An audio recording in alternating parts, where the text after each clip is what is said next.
হে আসসালামু আলাইকুম, আমি Hossain Ahmed Hasan, welcome to my channel. তো আজকে আমি আমার ছাদের একটা আপডেট করছি, সরি ছাদের না, আমার ছাদের মাছের যে পুকুরটা ছিল, মাছের পুকুরে আমি একটা আপডেট করছি। তো আজকের ভিডিওটা আমি মাছের পুকুরের আপডেটটা দেখাবো। তো এর মধ্যে আমি আমার কবুতরের কিছু আপডেট দেখাইছি। তো ফার্স্টে কবুতরগুলো সবগুলো কবুতরকে আমি ছাড়া দিই, আগে সবগুলো কবুতর গেট খুলে দিই। তো সবগুলো কবুতরের ডিমে আছে মাশাল্লাহ। তো সবগুলো কবুতর এখন ছাড়তেছি, যে সবগুলো একটা একটা একটা করে বেরোবে সবটি। তো বাইরে হওয়ার পরে আমি কবুতরগুলোকে উড়াবো না, তো আমার ওই পাশে দাপির বাচ্চাগুলোকেও আমি এখন ছাড়বো। তো বাচ্চাগুলোকে ছাড়ার পর কবুতর এখন না উড়ানোই বেটার, কারণ আমার সবগুলো কবুতরই ডিমে আছে। তো আমি এখন এই যে বাচ্চাগুলোকে ছাড়তেছি।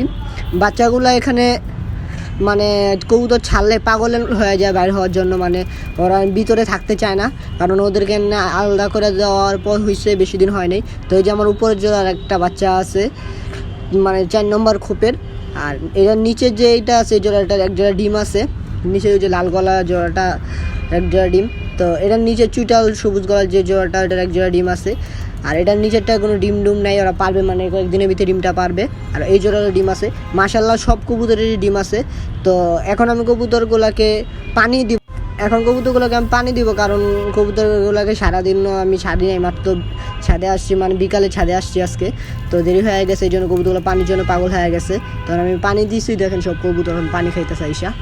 তা পানি খাওয়া শেষ হওয়ার পর আমি খাবার দিব ওদেরকে, একটু খাবার দেওয়ার পরে তো আমি অন্য অন্য জিনিসগুলোকে আমি আপনাদের আজকের ভিডিওতে দেখাবো, মানে অন্য যেসব পাখি মাছ টাছ যেগুলো দেখাবো আজকের ভিডিওতে।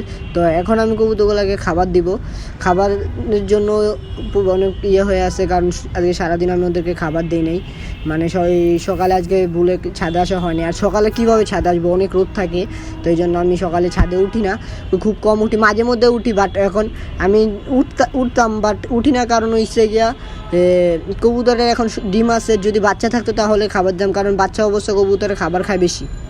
তো কবুতরের তো এরকম কোনো কিছু আপডেট হয় না, জাস্ট কবুতরগুলো একটু ডিম পারছে আর বাচ্চাগুলো বড় হয়েছে, বাচ্চাগুলো সরাই দিছি। তো এখন আমি আমার পাখির একটু আপডেট দেখাবো, মানে পাখির যে নতুন কলোনিটা বানাইছি, বাজিগার পাখির যে কলোনিটা, ওই কলোনিটার আপডেট দেখাবো। তো বাজিগার পাখির কলোনির একটা সমস্যা হয়েছে, এই সমস্যাটা আমি আজকে ভিডিওতে দেখাইতেছি। তো আমার পাখির কলোনির একটা অনেক বড় সমস্যা হয়ে গেছে। পাখির কলোনির ভিতরে যে আমি ঢুকলাম, তো সমস্যাটা বলতেছি আগে গেটটা আটকায় নি, না হলে পাখি বের হয়ে যেতে পারে।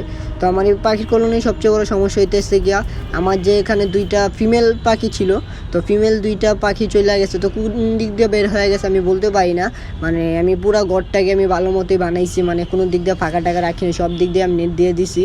আর সব দিক দিয়ে ভালো মতো, মানে কোনো সাইড ফাঁকা নেই, তাও 2টা পাখি বের হয়ে গেছে কীভাবে জানি তো বলতে পারি না।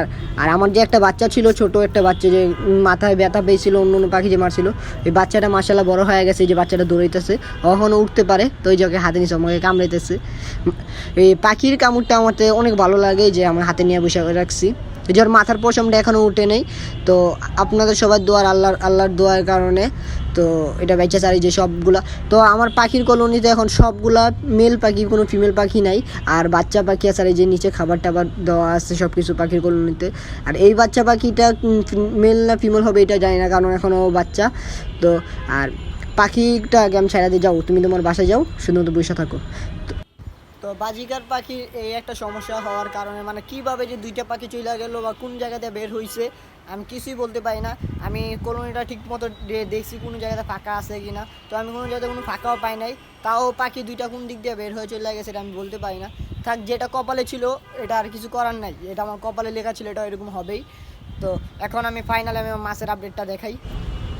তো মাছের পুকুরের আপডেট হয়েছে যে এটা, তো এটা হইতেছে একটা ফ্রিজ। আমি কিছুদিন আগে এই ফ্রিজটাকে আমি নিয়ে আসছি যার থেকে, এটা বাঙালির ঘর থেকে। আমি চাইছিলাম একটা ড্রাম কিনতে, বাট আমার যে একটা ছিল, বালতি ছিল, বালতির ভিতরে মাছগুলো রাখার কারণে বালতির পানি গরম হওয়ার কারণে মাছগুলো মারা গেছে। এর আগে এইটা নিয়ে একটা ভিডিও করছি, ভিডিওটা আপনারা যে দেখতে পারেন।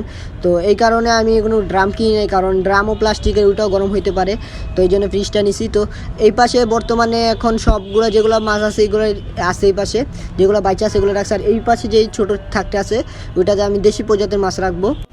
দেশি মাছ বলতে গেলে আমি গতকালকে যখন এই পলিথিনটা আনতে গেছি, তো আসার সময় মাছ বাজারে আমি দেখি জ্যান্ত ট্যাংরা মাছ, তো এখান থেকে আমি 2টা ট্যাংরা মাছ এনে এখানে ছাড়ছি। তো পরবর্তীতে আর অন্য অন্য মাছ পাইলে আইনা ছাড়বো এখানে। আজকের ভিডিওটা এই পর্যন্তই। তো আশা করি ভিডিওটা সবার কাছে ভালো লাগবে। তো সবাই ভালো থাকুন, সুস্থ থাকুন, আসসালামু আলাইকুম।